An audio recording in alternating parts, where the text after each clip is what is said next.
Welcome to the Prophecy Club. If you were to ask the typical person on the street, hey, how long is it until Jesus returns? Probably 80% of the people out there, maybe even a lot of the sinners, would say, oh, he could return at any moment. Oh, it's not very long. Okay. If it's not very, I don't agree with them, but if it's not very long until Jesus returns, then we ought to be seeing some of the signs associated with his return, like, let me read Isaiah 24, verse 1. Behold, the Lord maketh the earth empty. That means the people there are pretty much all dead. And maketh it waste, and turneth it upside down, and scattereth abroad the inhabitants thereof. That means that when Jesus is getting really close to return, one of the things we'll see is the earth will turn upside down. Oh, Stan, you got that wrong. Oh, really? Let's go on down to verse 19. The earth shall reel to and fro like a drunkard. It shall be removed like a cottage. In other words, it's going to move like a hammock swinging in the wind. He makes a new heaven and a new earth wherein dwelleth righteousness. But one of the signs, and this is what we're talking about for the next several broadcasts, is that if Jesus is getting close to returning, then we should be able to see that the earth is getting close to turning upside down. Oh, Stan, we're nowhere close to that. Well, now, wait a minute. Did you realize that the magnetic north is moving? And matter of fact, I would even say that the earth is in the process now of turning upside down. You didn't hear about that. Well, that's what we're about to discuss for the next several programs, is how it is already in the process of turning upside down. Now, the guest speaker that we had in has an awesome DVD. It's part of our gift offer. His name is Lloyd Carpenter. He studied the coming pole shift for over 20 years. His topics include the Earth's wobble, Earth tsunamis, earthquakes, weather pattern changes, tornadoes, hurricanes, mudslides, floods, droughts, volcanoes, plate tectonics, sea floor spreading, hot spots, melting ice, the ring of fire, and a whole lot more.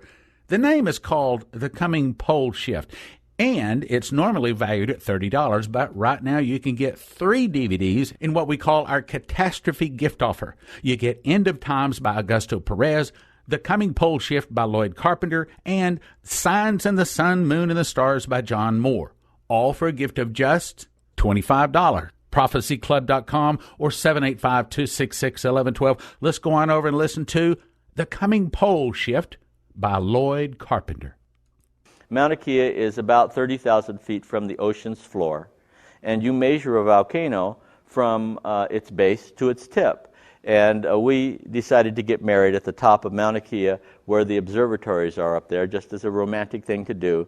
And we were the first civilian couple ever to get married up there. And, it was in the newspaper, stuff like that. But the bottom line is we just thought it was a romantic thing to do. If you see Kilauea volcano and you stand in front of it, at various times, it looks just like this. It looks just like the flames are going up, and that sometimes they get so heavy duty that the lava will float all the way down to the sea. And actually, the real estate on the big island of Hawaii is always increasing. The island is getting bigger and bigger. You can't live in some of those areas, but that's where it is.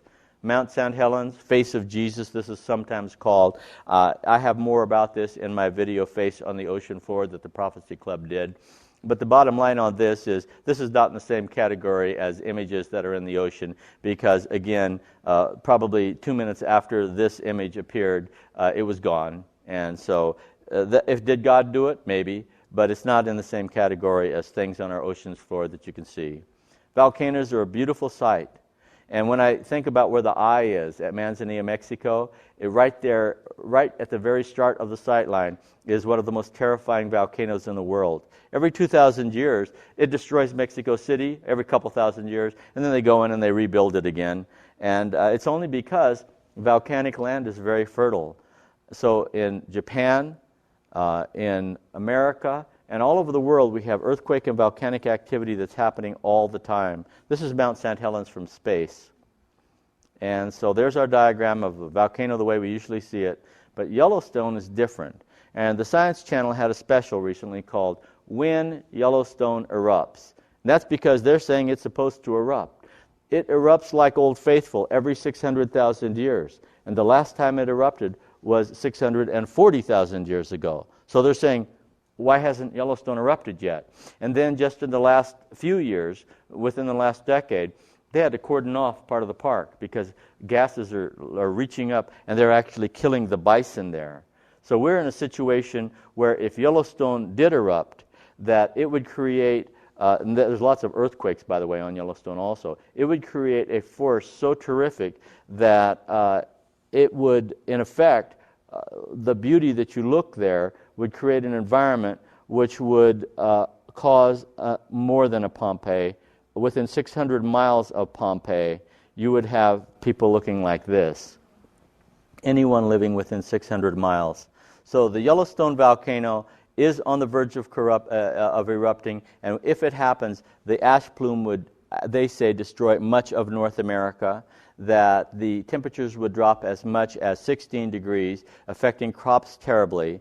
They are using the terms to the very brink of extinction, and this is a very valid science source. So to say that our Earth is about to tip over on its axis, that the volcanoes are part of why that would happen, and that it happens regularly in a very great timetable that we can look at, then we know for sure that it's something to concern ourselves with. The Yellowstone area has actually risen in elevation as much as 170 feet in the last 50 years. And it all looks flat when you're there. And Yellowstone is 50 miles wide almost, and almost 30 miles deep. So we're talking about an area that is just the cauldron, and they are saying that it is in the event right now is in the process of erupting. They're not saying it's about to erupt. They're saying it's already begun to erupt. So we have these super eruptions. They're more likely than even an asteroid hitting the Earth, and the plume can go wild. And the text here that you see on here, I recommend you put your camera, your machines on pause control and look at the evidence here, because it's quite startling. And I think the only thing more exciting than that is the idea that our government thought that it was fun to put a nuclear warhead base right next to Yellowstone, so that if anybody wanted to, in fact, take out our warheads, if a first strike they thought happened because of an accidental suitcase bomb, one of the first things they would do, rather than bomb a city, is bomb our bombs. And so we have a scenario here that we can look at, and something that we should just really give us pause for thought. When I think about the sun, that orb in the sky that is exactly 330 times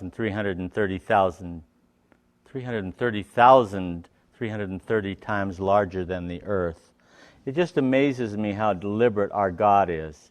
And there are anomalies, there are things happening on the sun right now that are strange, and they are high impact, and they are very, very exciting to the scientific community.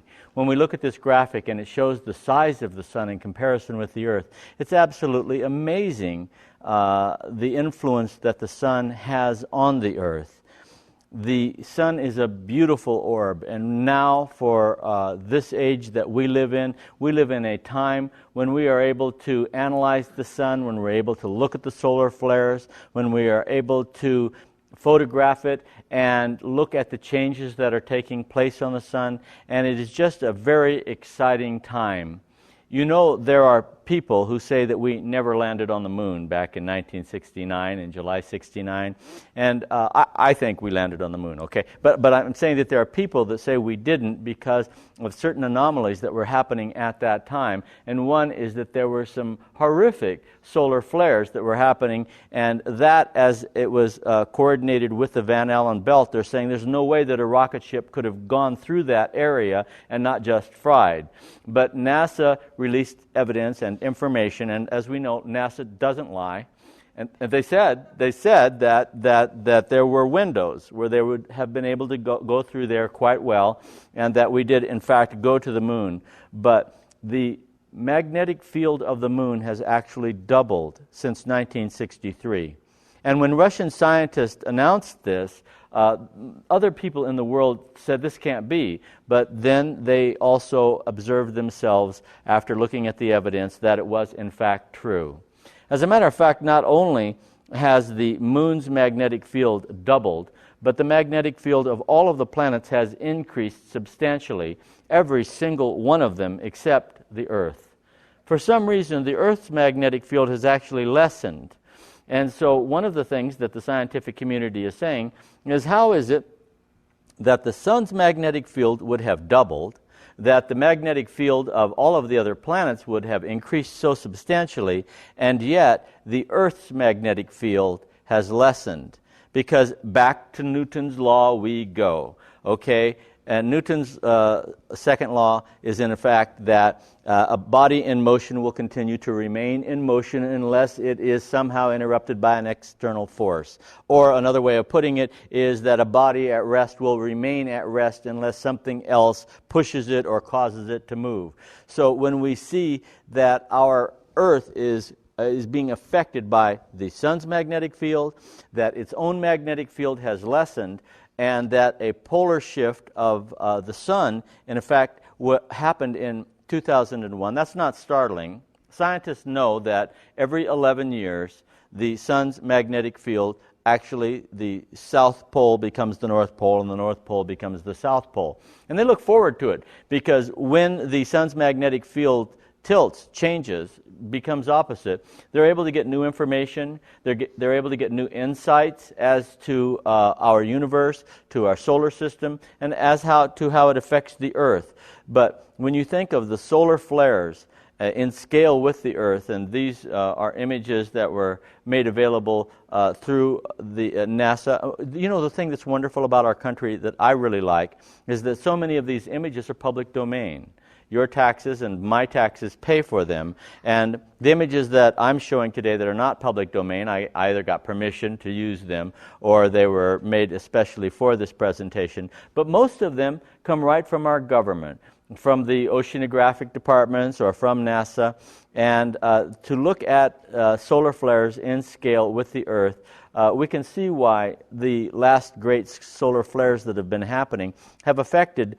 Well, one of them knocked out most of the cell phones on the East Coast for a period of time. Another one of the major solar flares knocked out cell phones through most of Europe. So we are really being affected by the solar flares, and there are no scientists that think that someday the Earth is not going to be destroyed by the sun. The sun continues to get hotter. The Earth tends to get a little closer and warmer all the time. And so almost all scientists that study these things agree that someday, and most of them say in millions of years, okay, that the sun will be burned up by the Earth will be burned up by the sun. And so when we look at that, I think about the idea of the new earth that's going to be in the book of Revelation and how Jesus will set this up as his footstool. But then that other rapture, you know, the real one, the one that's going to happen after 1,000 years, that one for sure, after that period happens, the Bible indicates that the earth will be destroyed and that we will then live on the heavenly plane. And it tends to be such a wonderful story in itself, you know, this whole story of the Bible. But there has been 9 major eruptions from the sun just since October 26, 2003. So we are constantly being affected by that, and we can look at the sun and we can observe it. And the next polar reversal of the sun of the magnetic field will actually happen in the year 2012. And has anyone here seen about that Mayan calendar, you know?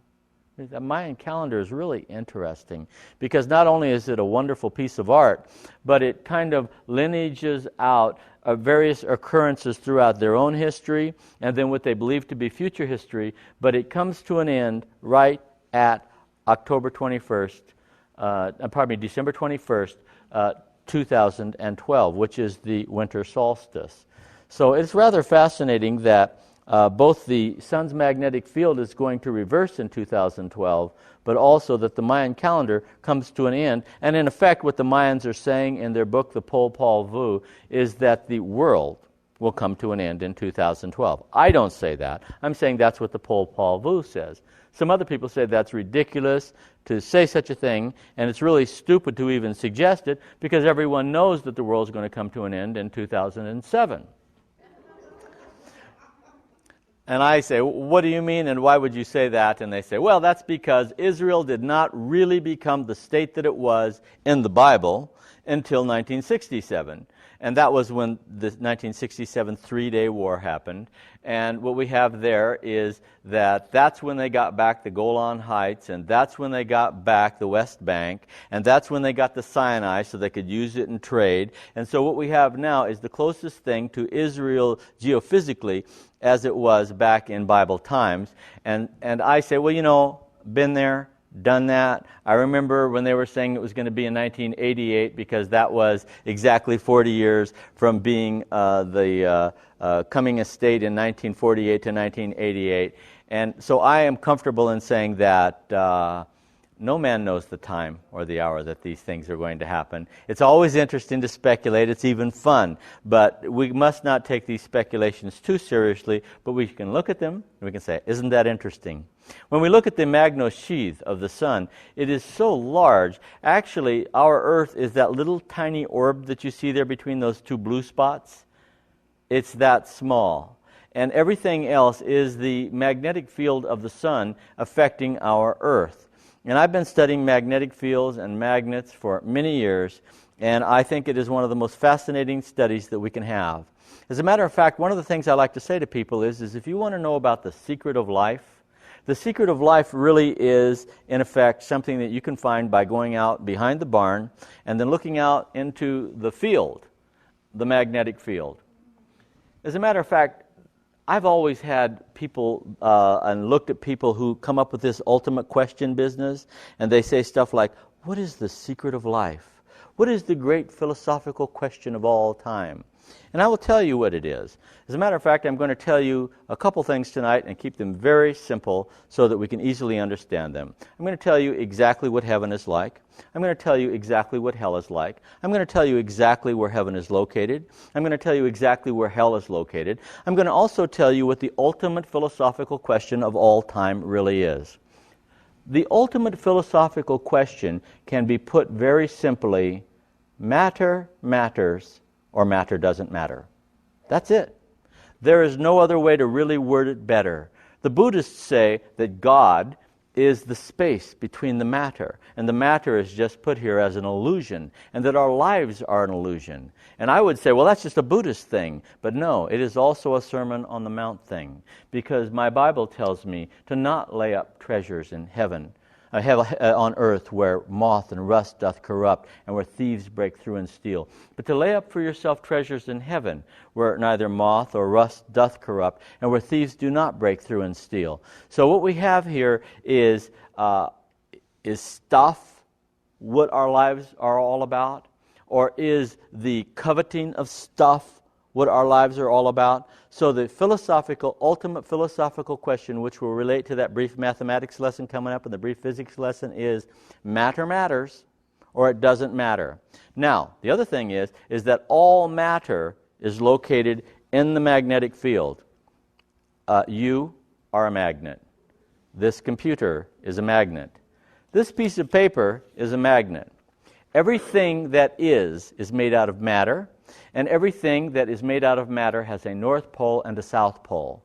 Years ago, I was obsessed with magnetism. I invented an entire magnetic suit, if you will. I invented magnets that you put on your face, and they make your wrinkles go away, at least by 50% within 24 hours. People magazine came out to our home, and they put me on a big giant magnet and took pictures, and I went on a television show called the Mike Douglas Television Show, and I put my magnets on Don Rickles' face, and we had a lot of fun with it. It was a 10-minute segment, and it ran all over the world, and they kept rerunning it, and so I got to be known as the magnet guy. And then people started contacting me from all over the world going, we want your magnets, we want you to make our wrinkles go away. And I realized that I had to do something about this because I didn't want to be known as the wrinkle man.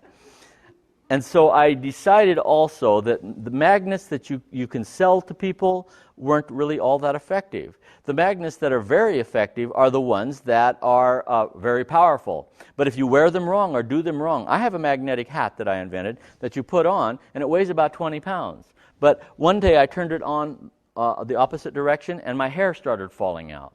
So I realized how serious it is. Now, the bad thing about it is that when I put it on properly, I didn't see a bunch of hair growing. But the bottom line on it is that magnets can be very dangerous. So when you go shopping for magnets and you see the magnets that you put in your shoes or the magnetic mattress or magnets that you put on your hands or stuff like that, most of them are completely ineffective and a total waste of time. They have to be powerful enough to hurt you if you put them on wrong. A couple of scientists out of Florida by the name of Rawls and Davis proved that the front of your body is a predominantly, and they use two terms, predominantly and then is, okay? The predominantly positive magnetic poles are positive on the front of your body, predominantly negative on the outside of your body, the back part. But if you come in closer, you will see that the right side of the front of your body is predominantly positive. The left side is predominantly negative. But if you go to the hands themselves, you'll find that it is neutral, positive, negative, and even the same on your left hand, which is predominantly negative, but when you go to the hand, it's the same as the right hand. It is neutral, positive, negative. So when you study ancient Egyptology, you'll find that you'll see these statues of the ancient Egyptians, and they'd make their hands like this really stiff. And what they would do is they'd put them together, and then they would point toward true north, and then they would tilt themselves backwards, like you've seen these statues, and they're very straight, and then they would point toward true north and be tilted just like the Great Pyramid, and then after that what happens is that you would levitate. I did that in Portland the other night. I'm a little tired today, so I'm not going to do it here. But in any case, the bottom line is you can manipulate your magnetic field. And you can do it in a lot of ways because the magnetic field has everything to do with everything that is. Has anyone ever seen the aurora borealis in person? Isn't it amazing? It is so beautiful. And you know, for all of my life, I was taught that the aurora borealis is the reflection of the sun off of the ice. But then in the last few decades, we found out that, in fact, what we're looking at is our magnetic field as it relates to the magnetic field of the sun. So it's quite a marvelous thing that we can actually see the magnetic field of our Earth and see how it relates to that aurora borealis. And NASA recently put together these sequential photographs of the aurora borealis from space. And it almost looks like a big hole at the top of the Earth, you know, as if the Earth was hollow or something. But we all know that the Earth is not hollow. But here we see the north magnetic pole movement, a graph. We can study that. We can look at the south magnetic pole movements over a period of time. And then we have the beautiful NASA graphics that tell us about the power of the magnetic field on our Earth. And we see that spiraling coming right off of the poles like that. And it's just exciting. It's like exciting drawings themselves. And there are some parts of the Earth that have a more intensive magnetic fields than other parts of the Earth. And we know that there are parts of our planet where you can go and you can actually put your car in neutral and it will roll uphill. And they don't know why that's the case. Then there are other places you can go where they have like mystery houses and stuff like that, where they'll roll a ball uphill, but that's usually an optical illusion trick, and they are basically building the house crooked on the side of a hill and making it look like, making you feel like you're on level land, when actually what you're doing is doing an optical illusion. So there's a difference between real hot spots on the Earth and places that are just tricks. Some people say that's because the Earth is a magnet and that there must be some big bar magnet in the Earth, because we do have our magnetic north, our magnetic south, and then those other little places we see on this graphic where the arrows are pointing are predominantly positive, negative, all over the Earth, just like on your hands, just like on your body. And so we are able to look at and measure the magnetism of our Earth going back quite some time, but at a certain point it's going to be guesswork. And so this is something called the History of the Earth's Magnetic Field Humphrey model. And this is a magnetic grid of the Earth, just pretty much showing how the magnetic fields on the Earth have their hot spots and where they're located. And we can see that some of those locations and some of those hot spots are in areas that are geographically easily identifiable, some of them up toward the poles themselves, and some of them not necessarily at the poles. But there is an energy grid model that we can look at and can tell us more about how the magnetic fields of the Earth work. And we see the magnetic field and the solar wind and the effect of the sun. And it's rather beautiful when we think of the power of the sun and the power that the sun has on our Earth and our Earth's magnetic field. In school, we were taught that if you get a bar magnet and you put a piece of paper over it and you throw some metal shavings down, it will basically look like this. And that's because of what our magnetic field is able to do and what we're able to learn by looking at it. But you know, if it is a circular magnet, it would look different than this. It would basically have a different kind of scattering taking place. And our Earth is a sphere, and so we're not certain, well, there's nobody at all that really knows if there's any kind of bar magnet in the Earth. That is just basically a way that they want to word it. And here again we have predominantly positive, negative happening between the absolute north and south poles. But there has been evidence of polar shifts in other lands. And we look at that and we say to ourselves, really? I know my Bible says that the Earth will roll up as a scroll, but what might other belief systems say? And this is the Mayan calendar, and it's very beautiful and geometrically well designed. And it basically says that on the certain part of the winter solstice in 2012, that in effect our world will come to an end. Actually, in the papyrus Ipuwer, which is part of the Popol Vuh, it says that it will roll over like a potter's wheel. And so Plato then said that in the past, the Earth has tipped over on its axis, and that will happen again in the future. And the Mayans specifically say that it will happen on the 21st of December, 2012, at the winter solstice. And you know, that reminds me, I actually had an opportunity on the winter solstice once to meet Madeline Murray O'Hare. Does anybody know who she is?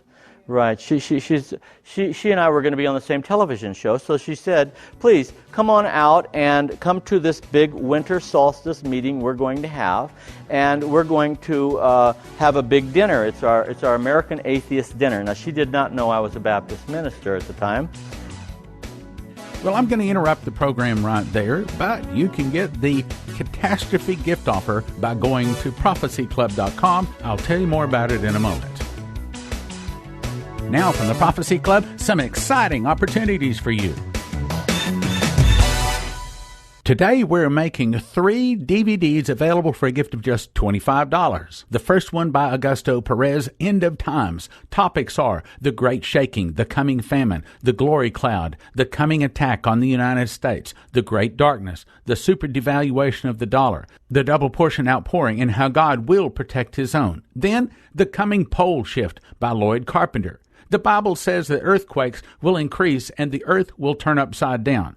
Lloyd has studied the coming pole shift for over 20 years, and he says it is coming. And the topics are the earth's wobble, earthquakes, tsunamis, weather pattern changes, tornadoes, hurricanes, mudslides, floods and droughts, volcanoes, plate tectonics, seafloor spreading, hot spots, melting ice in the ring of fire, subduction zones, the scientific rationale for a pole shift, the Pacific Ocean and plate tectonics. Have earthquakes dramatically increased in the last 10 years? How does the Earth's rotation affect earthquakes? And John Moore, in Signs in the Sun, Moon, and the Stars, gives you a fascinating presentation using biblical, archaeological, scientific, and privileged government information to show you what is beginning to cause these signs in the sun, moon, and the stars. John proves the signs have already begun and will grow in intensity. He was an intelligence analyst for the U.S. Army and now a homicide detective and radio host. He has been investigating Earth changes since 2000 and has some startling discoveries. John has proof there is a mystery planet heading toward our solar system, which is causing ice caps to melt, stopping the Gulf Stream, causing tornadoes, earthquakes, tsunamis, extremely hot and cold weather. He says the governments of the world know about it and they're preparing underground survival facilities. Included in this presentation is a classified map showing safe locations. It's the catastrophes in Bible prophecy gift offer. End of Times, Augusto Perez. Coming pole shift, Lloyd Carpenter. Signs in the Sun, Moon, and Stars, John Moore. Valued at $90, All available for a gift of just $25. Call 785-266-1112 or prophecyclub.com. That's catastrophes in Bible prophecy gift offer. End of times, coming pole shift, signs in the sun, moon, and stars. All for a gift of $25.